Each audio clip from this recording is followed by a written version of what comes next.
Leonardo da Vinci spent over 10 years working on the Mona Lisa. He technically never even delivered it to the person who paid him to paint it.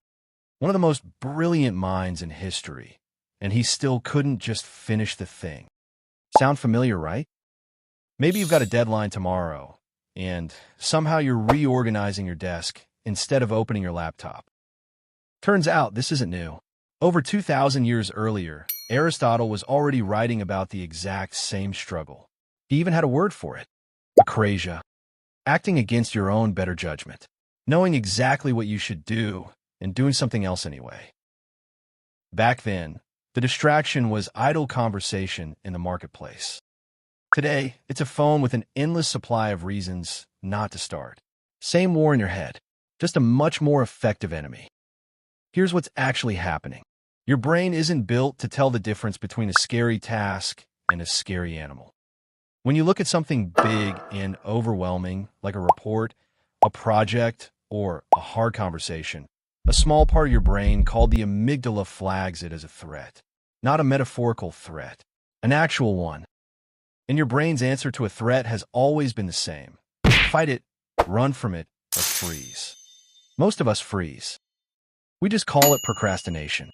That's why procrastination isn't really about laziness. Chronic procrastinators are often the opposite of lazy.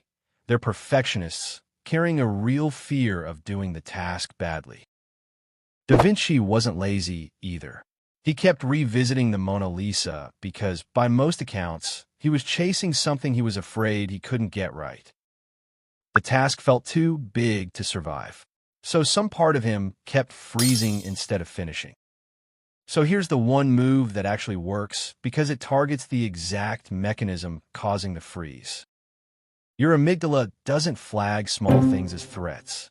It flags big, vague, overwhelming things. So shrink the task until your brain stops seeing it as one. Not, write the report. Open the document and write one sentence. Not, have the hard conversation. Just send a text that says, "Can we talk today?" The task doesn't get easier because you thought about it longer. It gets easier because you made the first step small enough that your brain doesn't sound the alarm. Once you've written that one sentence, you're already past the part that was actually hard. The freeze only guards the starting line. It doesn't guard the middle. Da Vinci finished the Mona Lisa eventually. It just took him convincing himself, one small brushstroke at a time, that he could survive getting it wrong. You don't need 10 years.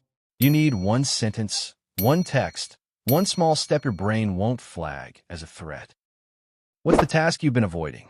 Tell me the one small step you're taking on it today. Drop it in the comments.